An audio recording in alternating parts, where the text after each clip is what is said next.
En Radio Inter, todos los domingos de 4 a 5 de la tarde, tiene una cita con la historia con Pío Moa y con Javier García Isaac. Cita con la historia.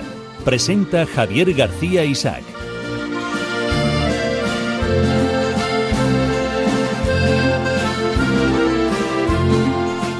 Pues muy buenas tardes, estamos en Cita con la Historia, en cita con todos ustedes y en cita con don Pío Moa. Don Pío, muy buenas tardes. Hola, buenas tardes. Un placer tenerle aquí este domingo, día electoral.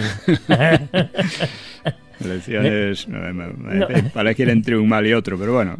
Sí, le iba a preguntar si ha cometido, pero bueno, eso es absolutamente privado. Si ya no te podía votar todavía. Es secreto. Como decía uno de estos caciques de la Restauración, que tenían, o sea, daban los sobres a la gente para que votara y tal, y uno de ellos quiso abrir el sobre para ver a quién iba a votar. Le dijo: quita ahí, no sabes que el voto es secreto. Se decían que iba a votar. Bueno, tengo entendido que la semana pasada presentó usted su último libro, Los mitos del franquismo en Melilla. Sí, bueno, el día 13, sí. Miércoles, perdón. Pues sí, quería hablar, no vamos a hablar hoy de la cuestión esta del mito de su libro. No, de las... Vamos a dejar las puntualizaciones. Eso es. Hoy no hay puntualizaciones. Porque vamos a tener muy poco tiempo para el tema, ¿no? Vamos a hablar de la edad de expansión de Europa. Pero en Melilla, efectivamente, presenté el libro, estuvo muy bien, salvo que no había libros, había muy pocos libros disponibles en aquel momento, todos se vendieron, lógicamente. Todo agotado en Melilla, el día de la presentación. Sí, espero que lleguen más, porque si no... El caso es que ha salido un grupo, uno de esta especie de chequistas aficionados, que se llama ECUO. ECUO, sí, los conozco bien. Un partidillo de estos protestando de que como es que se me invitaba allí en Melilla a presentar el libro.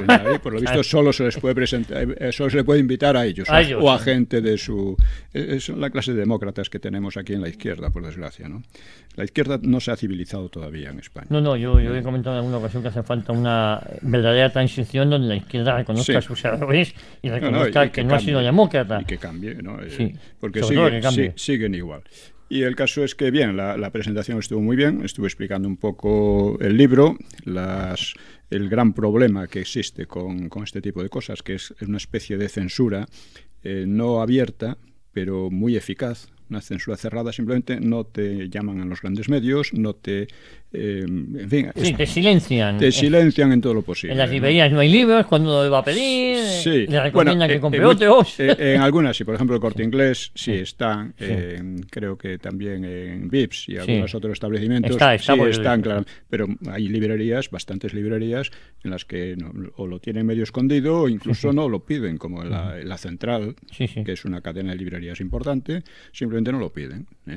En fin, es este tipo de cosas que son muy lamentables, que revelan el escaso nivel intelectual que existe en gran parte de ¿Y lo de ECO mandar una nota o...? Mandaron una nota de protesta, protestando, en fin. Bueno, así es como entiende la democracia de izquierda. Si piensas Exactamente. como yo, pues adelante. Y si no, nada. Y si no, no vales. En fin, vamos al la edad tema de expansión. De hoy, la edad de expansión. Para entenderlo, en primer lugar, quiero recordar que en Nueva Historia de España sostuve la tesis, pero no demostrada, que no es original tampoco, pero que hay que demostrarla, habría que hacer trabajos especiales sobre ello, de que el núcleo esencial e inspirador de todas las culturas es la religión. Esto pasa incluso actualmente, que se dice que Europa es irreligiosa, ¿no? Es irreligiosa en el sentido de que ha abandonado en gran medida el cristianismo, pero no es irreligiosa en el sentido que ha sustituido por nuevos, vamos a decir, dioses, nuevas creencias, yo que sé, el progreso, la técnica, la economía, todo eso. Se le atribuyen unas cualidades semejantes a las de la divinidad. Tiene además sus ritos, sus creencias y mejor que no que no te apartes de las creencias, porque que no discrepe uno. Como en la cuestión de Melilla, pues pasan cosas, ¿no? Eso, bueno, en fin, hay otra cosa que no voy a hablar porque si no nos alargamos mucho. Bien, entonces esa tesis y la otra de que cambié los nombres de las edades. Normalmente se habla antigua, media, moderna y contemporánea. Creo que es una nomenclatura sin sentido ninguno y que además absurda, ¿no? Pero, en fin, solo hay que pensar un poco en lo que significa. No, además, según se va avanzando, van quedando obsoletas. Claro. Y de la época actual, ¿cómo se llamaría? Sería contemporánea, pues todas son contemporáneas de los que las vivieron. Eso. La próxima será supracontemporánea o postcontemporánea. Claro. En fin, no sabe uno ya cómo. El caso real es que esa nomenclatura sirve para la historia de Europa y no para la historia del mundo, como a menudo se aplica también a la historia del mundo, ¿no? Y en la historia de Europa he propuesto una diferenciación. Primero, la formación de la civilización europea, que esto se hace en el Imperio Romano y con el cristianismo al final, ¿no?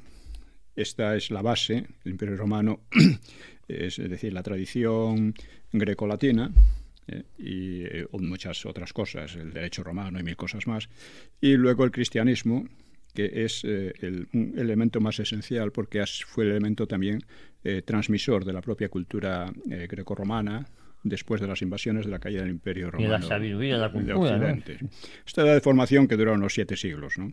Hasta la caída de Roma. Hasta el 470 Sí, por ahí. 3, sí, por esa época.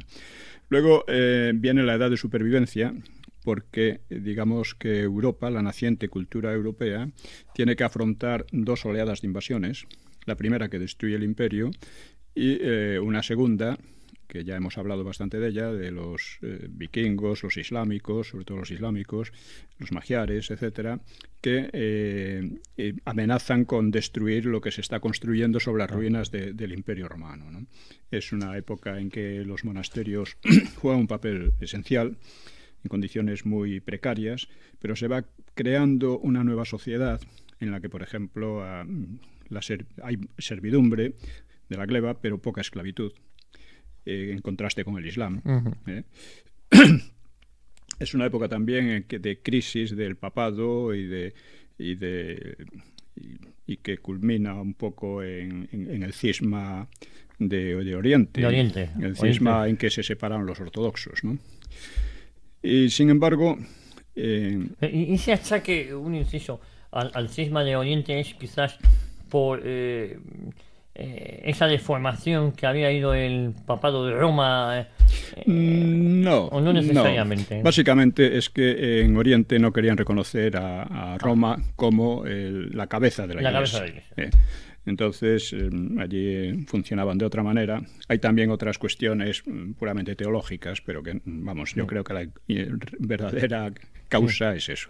O sea, Roma se proclama la cabeza de la Iglesia, la herencia de San Pedro, etcétera, y los otros no lo reconocen.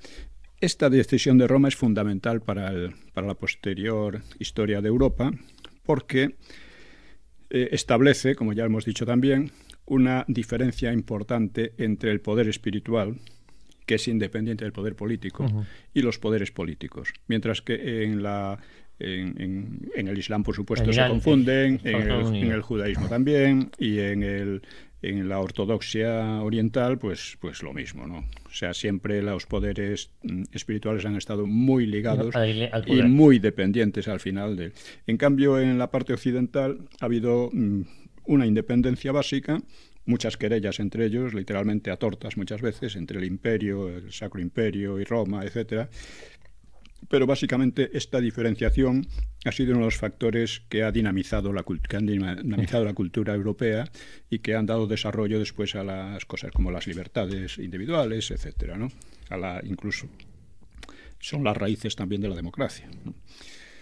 Esta edad de supervivencia pues dura unos 500 años. Es lo que otros llaman Alta Edad Media, lo que generalmente se llama Alta Edad Media. Y luego viene la edad de asentamiento, en la que Europa ha superado ya unas pruebas muy difíciles que pudieron haber acabado con ella, sobre todo por parte del Islam.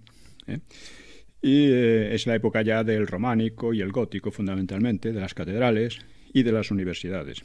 Precisamente es una época en las que la cultura europea se dinamiza, mientras que la islámica se estanca.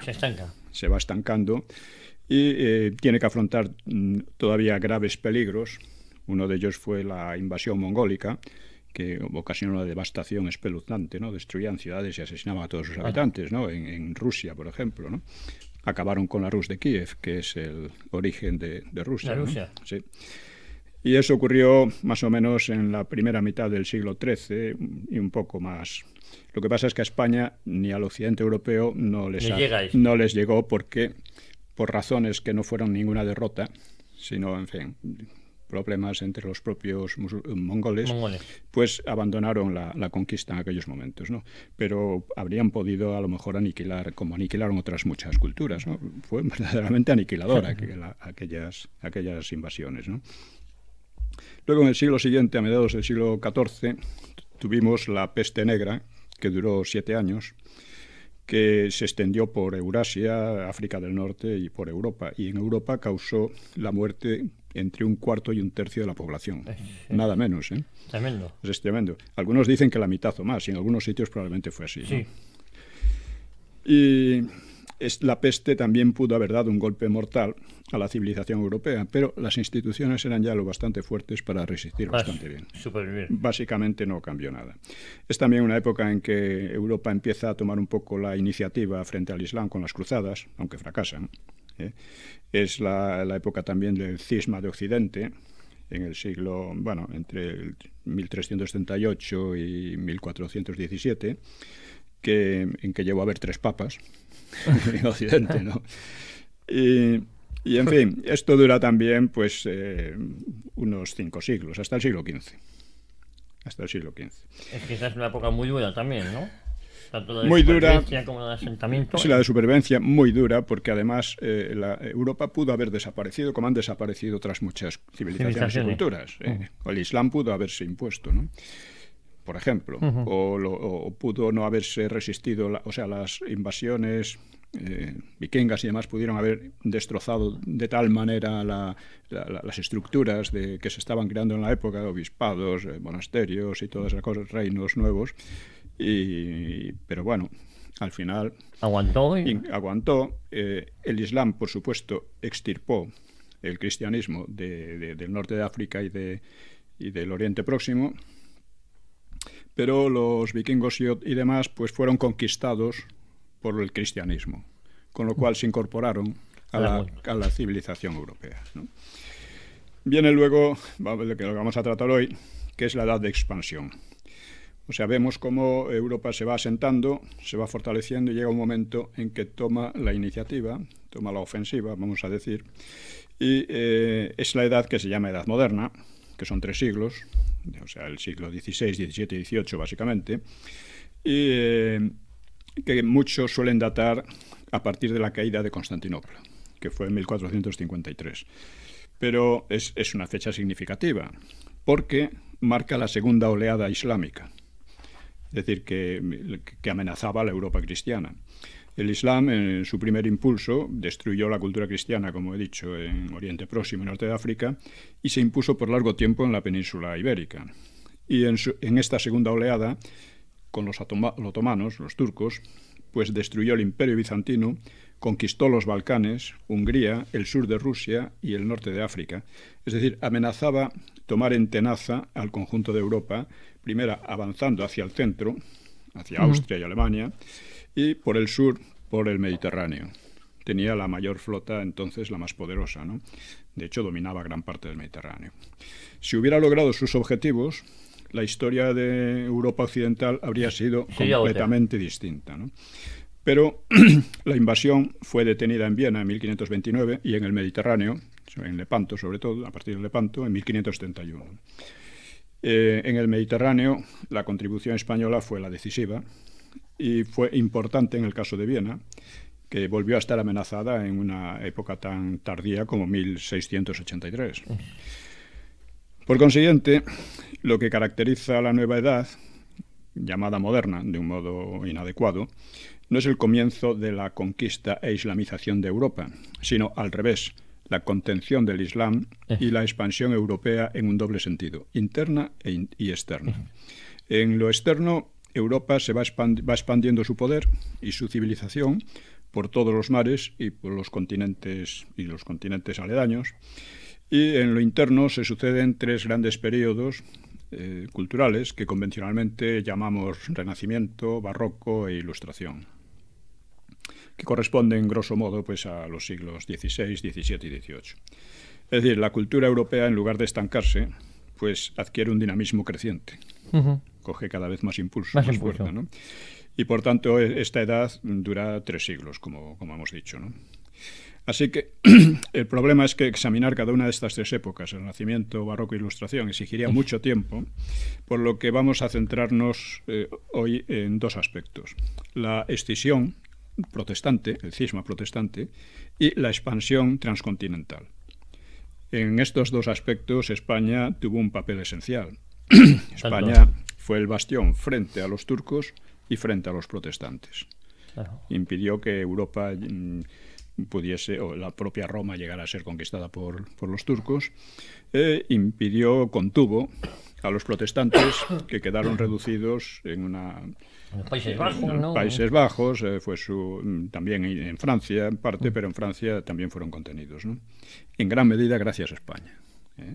Mucha gente habla y dice que España no debió de preocuparse de esas cosas, que si querían condenarse a aquellos herejes que se condenaran, no, al luchar contra los protestantes lejos, al mismo tiempo España se libraba de tener el problema dentro como lo tuvieron los franceses, que tuvieron una serie de guerras civiles desastrosas. Don Pedro, y todo esto en el libro Nueva Historia de España, Nueva Historia de España, hace referencia a todo lo que estamos hablando. Por supuesto, lo hablo mucho más en detalle.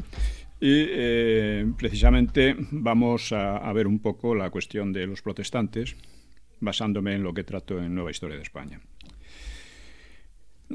Los movimientos, ya había de antemano una serie de movimientos de reforma, porque el papado escandalizaba a mucha gente por sus conductas en Roma, ¿no? Y había proyectos de reforma, ¿no? Lo que pasa es que España se adelantó e hizo una reforma ya con los reyes católicos que, digamos, que convirtió al clero en algo más respetable de lo que era en otros países, ¿no? Claro, es decir, se adelanta, por lo cual en España no tiene éxito la reforma porque había sido reformada por los propios reyes católicos. Sí, esa fue una causa fundamental, pero otra causa fundamental fue que España los mantuvo, luchó contra los protestantes lejos de España. Si Francia hubiera caído en poder de los protestantes, en España habríamos tenido las mismas guerras civiles y los mismos enormes problemas, ¿no? Bien, el caso es que la cosa empezó con las famosas 95 tesis de Lutero en Wittenberg en 1517. En España en aquel momento gobernaba Cisneros después de la muerte de Fernando el Católico, ¿no? Y en principio no se trataba de un reto, sino de una propuesta de debate, como tantos que había en la Iglesia, con el tema principal, pero que teológicamente era secundario, del comercio de las indulgencias, que había causado escándalo en Alemania. Es decir, para allegar fondos para construir las catedrales. Sobre todo el Vaticano, San Pedro, ¿no? Sí. Pues se vendían indulgencias, que era un escándalo. Era un escándalo. Entonces las indulgencias eran aplicadas a las penas con que las almas se purificaban en el purgatorio antes de entrar en el cielo. Así que los creyentes podían atenuar o evitar esas penas dando dinero para estas construcciones, en fin. Y, en fin, la idea misma del purgatorio, que en cierto modo estaba implícita en la doctrina cristiana, pero se había explicitado desde el siglo XI, y al suponer una gradación en la culpa, excluía la elección drástica entre salvación y condena, y condenación. O sea, el purgatorio era como el infierno, pero no era eterno, más o menos.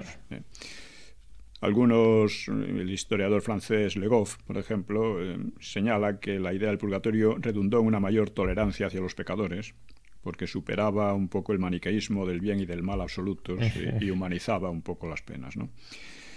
Bien, el caso es que,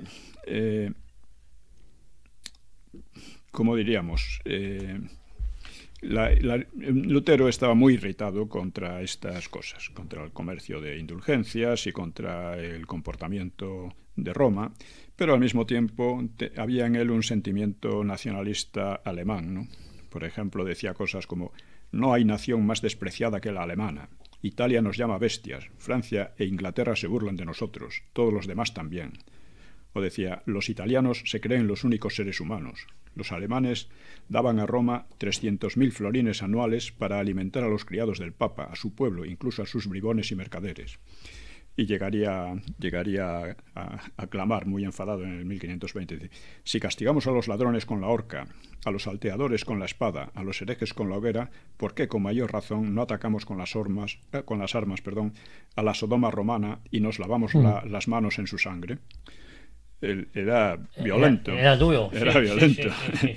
Y no hablaba por hablar, porque los príncipes que le acogieron a Lutero, que lo defendieron, el príncipe luterano, pues pronto iban a expropiar monasterios y bienes de la Iglesia y a torturar y matar a eclesiásticos y a católicos, sin más. Sin embargo, la cuestión tenía más enjundia que un pretexto nacionalista, ¿no? Y en realidad, al principio, Lutero solo trataba de debatir, pero no hubo debate. Muchos eclesiásticos y políticos defendieron por interés las indulgencias y amenazaron declarar hereje a Lutero. El Papa consultó al cardenal dominico Cayetano, que no vio herejía en las tesis de Wittenberg, pero otros dominicos le indujeron a forzar a Lutero a retractarse. Lutero, como tenía apoyos entre nobles, burgueses y eclesiásticos, pues prometió retractarse si se le demostraba su error mediante las escrituras. Pero claro, las escrituras solían admitir más de una interpretación y no hubo arreglo. Luego las acciones y reacciones pues ya fueron en cadena, ¿no?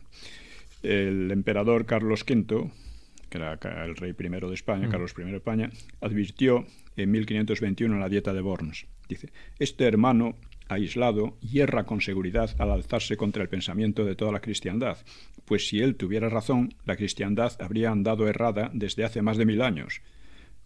Claro, lo que él proponía era ya una ruptura con la tradición católica totalmente, ¿no? Y con la autoridad del Papa y con todo, ¿no? Que a lo mejor en su pozo inicial podía tener algo de razón.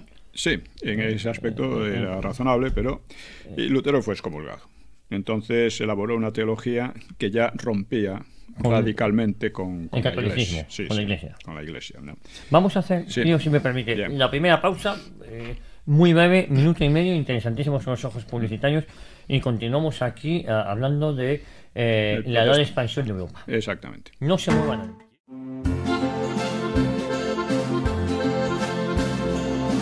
Pues continuamos, don Pío, continuamos en Cita con la Historia. Y nos habíamos quedado en Lutero, en cómo al principio es verdad que sus tesis pues podían tener algo de razón, pero claro, le pierde... Y que no eran teológicas, eran sobre cuestiones un poco particulares en general, ¿no? Pero a partir del momento en que los comulgan. Negó las indulgencias, negó el purgatorio, trató al Papa de anticristo, y rechazó la misma concepción que concedía a los concilios autoridad sobre el Papa. O sea, los concilios tampoco significaban nada para él, porque la relación entre Dios y el cristiano se establecía de modo individual a través de la fe y la interpretación libre y personal de las Escrituras. Es decir, cada uno podía interpretarlo a su manera. Con lo cual excluía el magisterio de la Iglesia. Claro. Solo la fe, que era un don de gracia divina, salvaba al hombre. O sea, de hecho, ideas habían sido esbozadas anteriormente por Occam o Marsilio de Padua, ¿no? Otros pensadores, ¿no? En sus disputas escolásticas, ¿no? Para Lutero, la razón y la voluntad del hombre están corrompidas de manera esencial. O sea, ni siquiera le permiten apreciar el valor de las obras piadosas. Y en cualquier caso, no puede penetrar el designio de Dios. Solo se puede atrever a atenerse a las Escrituras, interpretándolas, ¿no? Entonces, claro, se planteaba un problema. ¿Cómo puede el hombre saber de su salvación? Si su salvación ha sido decretada por Dios desde la eternidad y sus obras, las obras que haga el hombre, no tienen nada que ver, ¿cómo podía estar seguro? O sea, la tradición católica establecía que la razón, junto con la gracia, es decir, para Lutero solo contaba la gracia otorgada por Dios arbitrariamente, gratuitamente, y sin mérito alguno. Para la tradición católica las dos cosas eran importantes, ¿no? Porque o sea, la razón permitía aproximarse a la comprensión de la voluntad divina y era una guía de la práctica religiosa. Y las obras deben acompañar a la fe. No puede ser la fe solamente. En cambio, Lutero llamaba a la razón la ramera del diablo, que solo calumnia y perjudica las obras de Dios. Debería ser pisoteada y destruida ella y su sabiduría. Es y debe ser ahogada en el bautismo. Era la razón, según él. Aunque de modo contradictorio, sus controversias, claro, son un ejercicio de razonamiento constante, ¿no? La fe salvadora, la justificación por la fe, se manifestaría en un sentimiento personal de unión con Dios, de ser amado por Dios. Contra Erasmo, que habían sido amigos, pero se habían peleado al final, decía Erasmo de Rotterdam, ¿no? Decía un humanista, uno de los principales humanistas de la época, ¿no? Decía, ¿quién creerá, preguntas, que Dios le ama? Te respondo, ningún hombre lo creerá ni podrá creerlo, a través de la razón. Los elegidos, empero, lo creerán. Los demás perecerán sin creer, entre reproches y blasfemias, como tú aquí. Así le daba a Erasmo, ¿no? Dice, nuestra salvación está fuera de nuestras propias fuerzas e intenciones y depende solo de la obra de Dios. No sigue de ahí claramente que cuando Dios no está con nosotros, con su obra, cuanto hagamos es por fuerza malo y sin provecho para nuestra salvación. Si Dios obra en nosotros, entonces nuestra voluntad, cambiada y suavemente tocada por el hálito del Espíritu Santo, del Espíritu de Dios, nuevamente quiere y obra el bien por pura disposición, propensión y en forma espontánea. Es decir, las obras humanas, por tanto, no tenían utilidad ninguna para la salvación. Y así cobran sentido en Lutero frases como el cristianismo consiste en un continuo ejercicio en el sentimiento de no estar en pecado, aunque peques, porque los pecados recaen sobre Cristo. O bien, peca y peca fuertemente, pero confíate a Cristo y goza en Él con mayor intensidad, porque Él vence el pecado y la muerte. Mientras estemos en la tierra tendremos que pecar, pero esperamos, como dice Pedro, unos cielos y una tierra nueva donde more la justicia. Basta con reconocer al Cordero de Dios que quita el pecado del mundo y Él no nos y de Él no nos apartará el pecado, aun si fornicamos y asesinamos miles de veces en un solo día. Una cosa, en cierto modo, desde luego la razón no tiene nada que ver con todo esto. Nada, ¿no? esto.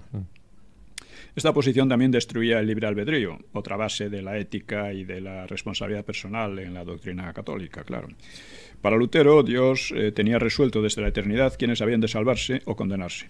El individuo nada podía hacer al respecto, aunque por paradoja era libre para interpretar a su gusto las Escrituras. No, es un contrasentido. Es una constante contrasentido, ¿no? Sí. Él discrepó, Erasmo le llevó la contraria, porque Erasmo no quería romper con Roma, sino lo que quería era conciliar un poco las dos posiciones, pero fue tachado de incoherente desde los dos lados. O sea, contra Lutero escribió el Tratado de Libre Arbitrio. Dice, si el hombre no precisa la Iglesia ni órganos intermedios entre él y Dios y puede interpretar la Biblia como único sacerdote de sí mismo, ¿cómo conciliar esa supuesta libertad con su total incapacidad de elección moral? Claro, esa interpretación es completamente arbitraria, ¿no? Para Erasmo, el hombre puede superar las consecuencias del pecado original ayudado por la gracia, la voluntad y la razón, porque todas ellas apuntan al mismo fin. La libre voluntad no queda anulada por el hecho de que los designios de Dios sean en gran parte oscuros para la mente humana. Dice, si Jesús llora por una Jerusalén que le rechaza e invita a los judíos a seguirle, es porque reconoce el libre arbitrio. Y si al hombre, según Lutero, no le es posible aceptar ni rechazar la gracia divina, aunque peque asesinando y tal, dice, ¿qué sentido tiene hablar de recompensa, castigo y obediencia como hacen las Escrituras? Este tipo de discusiones era muy importante, ¿no? Y Lutero replicó con su libro, con su opúsculo De Servo Arbitrio, o sea, sobre el arbitrio esclavo. La libertad esclava, en definitiva, ¿no? Dice, la presciencia divina no deja lugar a la contingencia. Dice, cuanto hacemos, cuanto sucede, aunque nos parezca ocurrir mutablemente y que podría ocurrir también de otro modo, de hecho ocurre por necesidad, sin alternativa e inmutablemente, si nos referimos a la voluntad de Dios. El destino puede más que todos los esfuerzos humanos. Si esto se pasa por alto, no puede haber fe ni culto a Dios. El hombre no posee libre albedrío, es cautivo, sometido y siervo, sea de la voluntad de Dios o de la de Satanás. Y si el hombre no es libre, no es responsable de sus obras, que nada cuentan para su salvación a los ojos de Dios. Solo cuenta la gracia manifiesta, en fin, este es un tema esencial. Y el luteranismo, que fue la catapulta del movimiento protestante, suprimió los santos, las imágenes, la Virgen como intercesora, los sacramentos, menos el bautismo y la Eucaristía. Suprimió los monasterios, Lutero se exclaustró y se casó con una exmonja, y suprimió el celibato eclesiástico. Es decir, una revolución total, ¿no? Total. Sí. Acusaban al catolicismo de ser politeísta en cierto modo, porque el culto a la Virgen le parecía casi equivalente al culto a Dios, ¿no? A la latría, ¿no? En fin, los sacerdotes pues fueron sustituidos por pastores elegidos por la comunidad y con un limitado poder orientativo, porque claro, cada uno podía interpretar como quiera. El problema del protestantismo, ¿no? Que cada uno lo interpreta como le da la gana. Sí, sí. Y bueno, Lutero tradujo la Biblia al alemán, con ello creó el alemán literario, lo que gracias a la imprenta le dio máxima difusión. Con el mismo fin estableció la misa en alemán. Claro, es decir, solo era el latín, hay que entender la época en la que esto sucede. El cisma luterano fue mucho más radical que el de la Iglesia griega de 5 siglos antes, ¿no? Y se llamó a sí misma Reforma, pues ya digo, era una ruptura revolucionaria que desmantelaba la Iglesia asentada 1500 años antes y la sustituía por una probable multitud de iglesias según se interpretase la Biblia. Y así es lo que ha ocurrido. Salvo por la inspiración de Cristo y los evangelios, podía considerarse una nueva religión.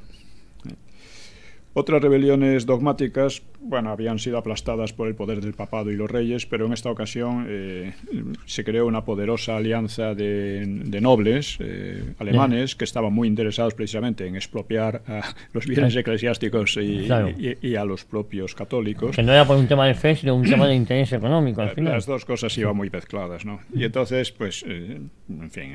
una cosa justificaba la otra al final. Se creó una situación de guerra civil, y de guerras civiles que se iban a extender por gran parte de Europa durante mucho tiempo, ¿no?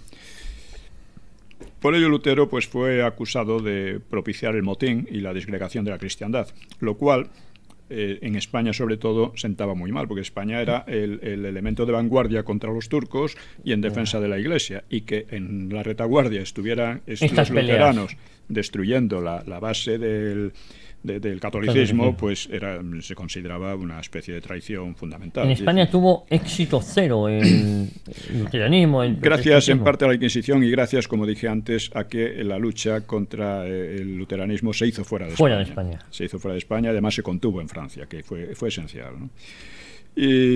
Y esa acusación de estar buscando motines y querellas, pues no arredraba a Lutero, que dijo, citó en su favor a los evangelios, ¿no? El Evangelio de San Juan.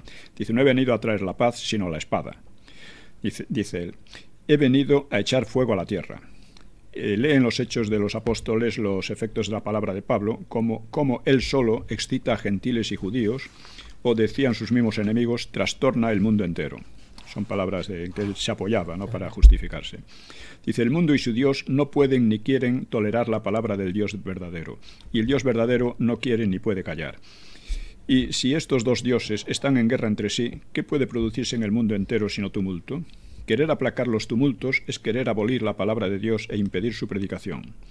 Y con ello, atacaba el anhelo de paz entre cristianos que tenía Erasmo y Vives y tantos otros, ¿no? Luis Vives. Sí. Y advertía, estos tumultos y facciones infestan el mundo de acuerdo con el plan y la obra de Dios. Y temes, que le dice a Erasmo, que el cielo se venga abajo. En cambio yo, a Dios gracias, entiendo las cosas correctamente, porque preveo desórdenes aún mayores, comparados con los cuales los de ahora semejan el susurro de una ligera brisa o el quedo murmullo del agua. El emperador, Carlos, había declarado antes, me arrepiento de haber tardado tanto en adoptar medidas contra él, porque era ya demasiado tarde. Él deliberadamente promovía todo tipo de disturbios, enfrentamiento, no había posibilidad. Luchas civiles, sí. Sin embargo, él a veces, pues claro, flaqueaba, ¿no? Dice, cuanto más se avanza, peor se torna el mundo. El pueblo es ahora más avaro, más cruel, más impúdico, más desvergonzado y peor de lo que era bajo el papismo. Dice, ¿quién se habría puesto a predicar si hubiéramos previsto que de ellos resultarían tantos males, sediciones, escándalos, blasfemias, ingratitudes y perversidades? No obstante, él persistía en sus posturas. Decía, ya que estamos en ello, tendremos buen ánimo contra la mala fortuna. Da igual. Claro, uno de los problemas que tuvo fue la gran revuelta campesina contra la opresión de los nobles en Alemania, ¿no? Que encontró un líder visionario, Tomás Münzer, que un pastor luterano con ideas propias. Este Münzer acusó a Lutero de excesiva connivencia con los poderes civiles y llamó a destruir las jerarquías sociales. Decía él, todos somos hermanos. ¿De dónde vienen entonces la riqueza y la pobreza? La rebelión, pues, cobró una gran envergadura, más que otra de siglos anteriores de revueltas campesinas, y sus reivindicaciones iban desde la prohibición de los trabajos no pagados y de la servidumbre a la abolición de la propiedad privada. O sea, que en parte eran muy razonables, porque estaban enormemente oprimidos. O sea, la opresión en Alemania era terrible. Y Lutero se vio en un dilema, porque muchos campesinos seguían sus prédicas, pero él dependía de la protección señorial. Al principio vaciló, pero al fin lanzó terribles maldiciones contra los rebeldes cuando ya se vislumbraba que iban a ser derrotados. Los campesinos realizaban, dice él, una obra diabólica, traicionaban el juramento de fidelidad y obediencia a sus señores, matan y saquean y pretenden justificar con el Evangelio tan horrendos crímenes. Cosa que él lo justificaba. Lo justificaba, claro. El bautismo nos hace libres a los hombres, no hace libres a los hombres en el cuerpo y la propiedad, sino en el alma, y el Evangelio no manda poner los bienes en común. No debe quedar un demonio en el infierno, sino que todos han entrado en los campesinos. Por tanto, decía, deben ser aniquilados, estrangulados, apuñalados en secreto o públicamente por cualquiera que pueda hacerlo, como se mata a los perros rabiosos, pues nada puede haber más venenoso, dañino y diabólico que un rebelde. Él mismo era un rebelde de tremendo, ¿no? Esto era palabras de Lutero. Sí, sí. Quien vacile en hacerlo peca. Por tanto, apreciables señores, matad cuantos campesinos podáis. Un príncipe, dice, puede ganar el cielo derramando sangre mejor que otros rezando.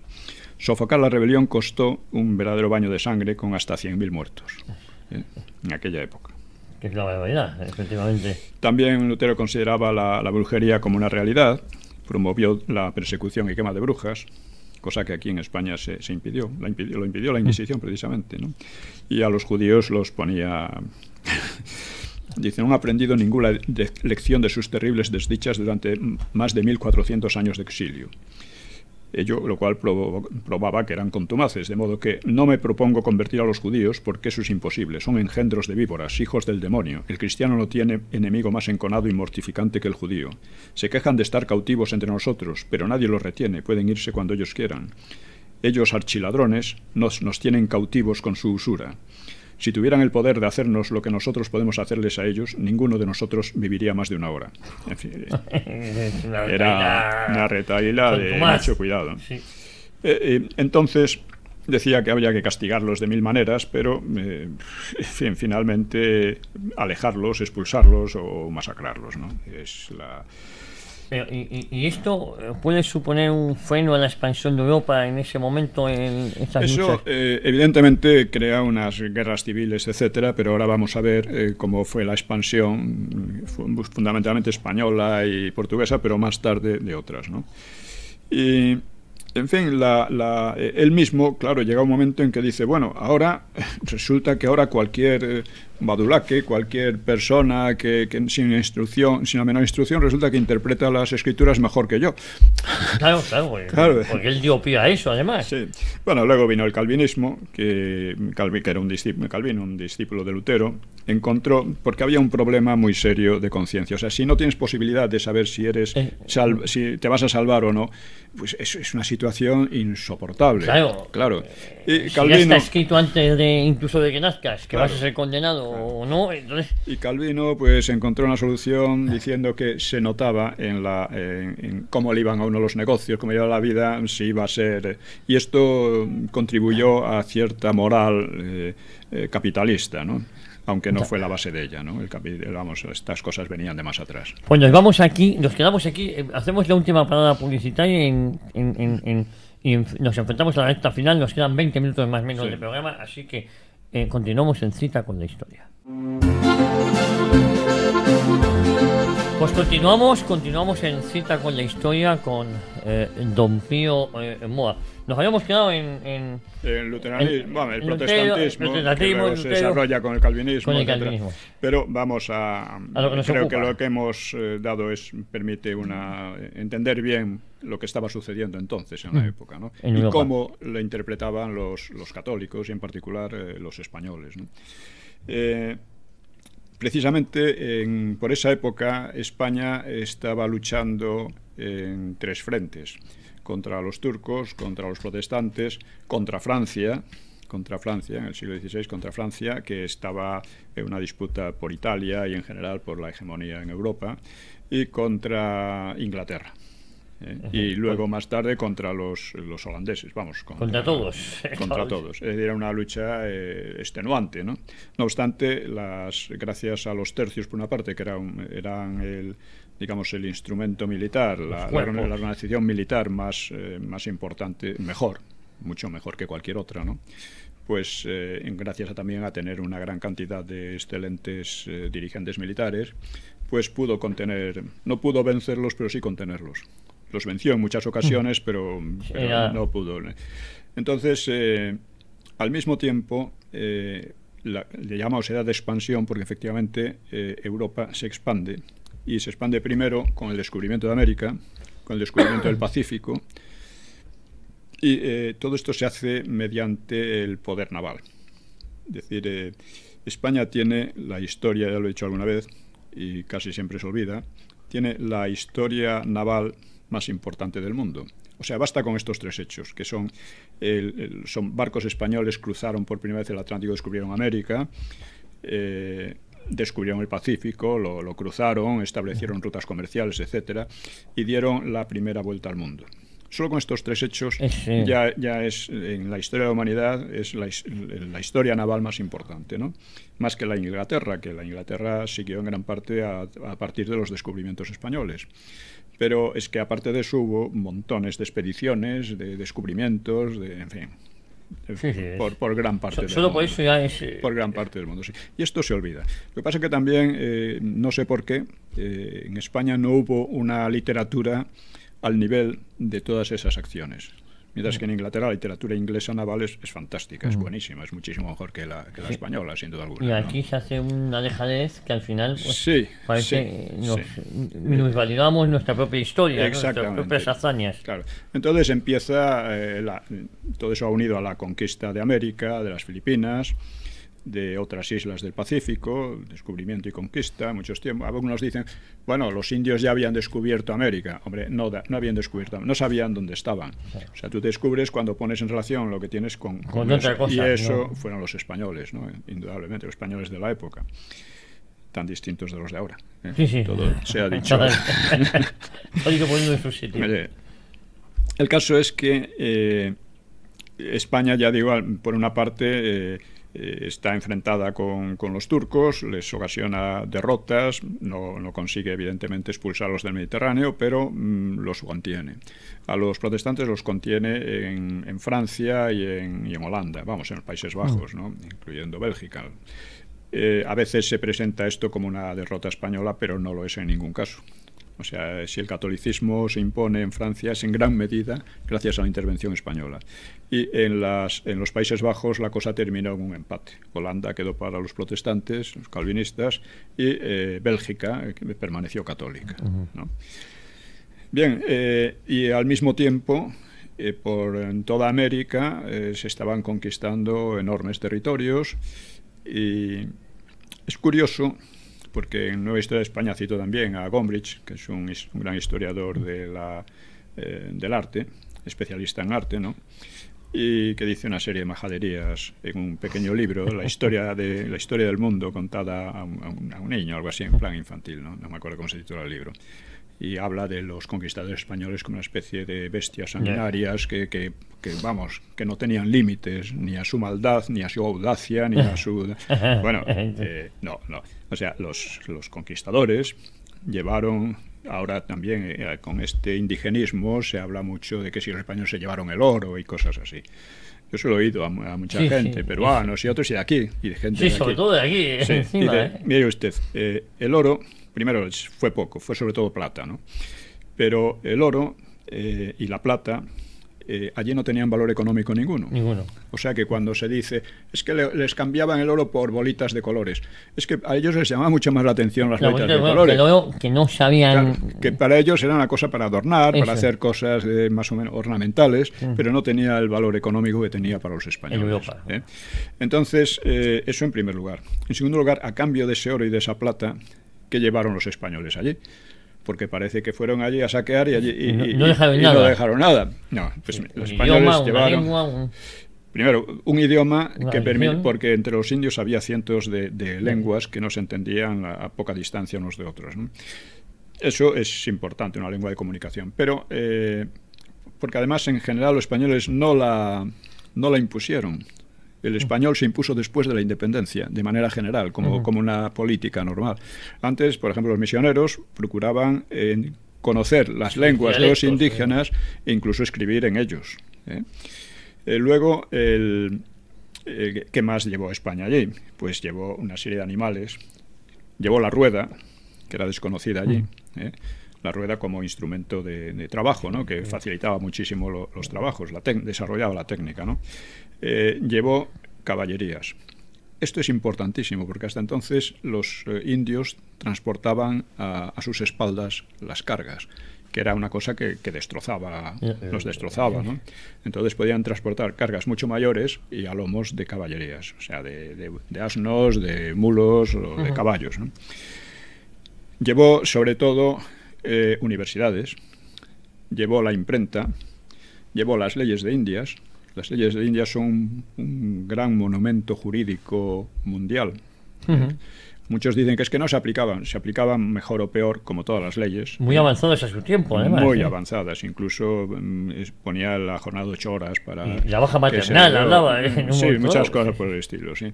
Destruyó costumbres como la venta de chicas, que podían hacer los propios padres, o la entrega, el canibalismo también, el canibalismo y otras cosas. Y aparte de eso, ya digo, aquellos conquistadores que son y luego colonizadores que son tan pintados con los colores más sombríos por Gombrich y por tantísimos otros más, a partir sobre todo de Bartolomé de las Casas, pues llevaron todo eso. Llevaron universidades, construyeron ciudades que siguen siendo las más bellas de América, indudablemente, ¿no? Lo que queda de ellas, y que algunas quedan muy bien, bastante conservadas, y que son bellísimas. Eso no los tienen en USA ni en ningún otro sitio de allá. Llevaron la lengua, mejoras técnicas absolutas, etcétera, conocimientos, y una religión. La religión, efectivamente. Que eso, claro, a la gente que hoy es anticatólica no les parece bien, incluso no les parece importante, o incluso les parece mal, pero para aquellos era fundamental. Y eso dulcificó las costumbres, porque las costumbres entre los indios, las guerras entre ellos eran terribles, eran terribles. No es que ellos fueran pacíficos y vieran muy bien y llegaran los españoles, no. Es que entre ellos había constantes guerras, como hay en todas las civilizaciones humanas. Entonces, ya digo, esto fue. Esto pasó en el siglo XVI. Bien, en el siglo XVII empieza la decadencia de España. O sea, el siglo XVI hay además otro punto fundamental que casi nunca se habla, lo he mencionado a veces, y es la importancia de la educación superior en España. Las universidades. Las universidades españolas, España tenía el mayor contingente de estudiantes superiores de Europa. Tenía además la escuela de pilotos, tenía una serie de instituciones que no había en otros o las había, pero en menor grado, ¿no? Y en ese sentido España, la escuela de Salamanca es una escuela de pensamiento que es fundamental en la historia europea, ¿no? Ahí aparecen muchas ideas que luego desarrollarían los liberales, otras que, en fin, sobre todo la idea del respeto a los seres humanos en general, incluyendo los indios, por supuesto, que quedaban como súbditos de la corona y no podían ser esclavizados, aunque a veces lo fueran de un modo u otro. Claro, estas cosas siempre pasan, ¿no? Incluso los negros, los esclavos negros, que se creó un tráfico muy fuerte de esclavos, que sobre todo llevaron primero los portugueses, luego los holandeses y los ingleses. Los esclavos negros eran mejor tratados en las colonias españolas, ¿no? De hecho, cuando vivían bajo los ingleses o los holandeses, si podían, escapaban a las zonas españolas, ¿no? Donde se les respetaba más. Seguían siendo esclavos, desde luego. No vamos a pintar las cosas. Era otro tipo de no van a pintar las cosas de color de rosa, pero la conducta con ellos era mucho menos brutal y exigente que entre los ingleses y holandeses. Bien, en el siglo XVII España entra en decadencia. Es curioso que es entonces cuando se desarrolla la literatura picaresca, aunque un precedente había sido el Lazarillo de Tormes en el siglo anterior, ¿no? Que es una literatura de desencanto y decadente y con una moralina un poco tosca, pero que es muy significativa. Luego, en el siglo XVII, a pesar de la decadencia militar que se observa y de la decadencia intelectual que se observa, incluso no aparecen apenas teólogos, que es significativo, ¿no? A pesar de ello, bueno, es una época artísticamente muy buena para España. Es la época de Velázquez, de Calderón de la Barca, en fin, de tantos más, incluso de Cervantes al principio, ¿no? Al principio del siglo. Bien, pero según avanza el siglo, en el último tercio puede decirse que se pierde también eso. O sea, España parece que entra en un periodo de decadencia muy clara. La universidad se esclerotiza, la religión se esclerotiza, es una situación casi de parálisis. La economía va mal, pero nunca fue demasiado bien, porque claro, el esfuerzo era enorme. Y militarmente también cosechamos muchos reveses cada vez mayores, ¿no? Pero lo más importante es que al mismo tiempo, en otros países de Europa se estaba desarrollando una revolución científica que aquí no cuajó. No llega. Esto es importante. Sí, llega, pero no cuaja. En fin, el pensamiento científico se desarrolla a partir de Copérnico, luego Kepler y sobre todo Galileo. Y luego ya en el siglo XVII y principio del XVIII Newton, que es quizá el mayor genio científico de la historia, ¿no? Muchos lo consideran así, ¿no? Y en España no es que haya una oposición. De hecho, se facilita, ¿no? Tanto Kepler como Copérnico nunca fueron prohibidos, como lo fueron por los protestantes también. Y sin embargo, parece que el espíritu no cuaja en España. Y luego llegamos a la Ilustración, el siglo XVIII, y ahí nos encontramos con intentos de reforma que no cuajan. Por ejemplo, la universidad. La universidad era ya ridícula comparada con las universidades que había en otros países de Europa, ¿no? Que eran mucho más avanzadas. El pensamiento científico se estaba desarrollando, aunque partía de núcleos muy pequeñitos, ¿no? España se queda anclada, ¿no? Queda anclada, hay un odio a las novedades, a la innovación. Salían juegos de palabras idiotas como novedad, no verdad, y cosas así, ¿no? Es decir, parecía que ya que es un poco lo que pasa con el islamismo siglos antes, ¿no? Que se queda estancado. Entonces, lo que hay en España se queda un poco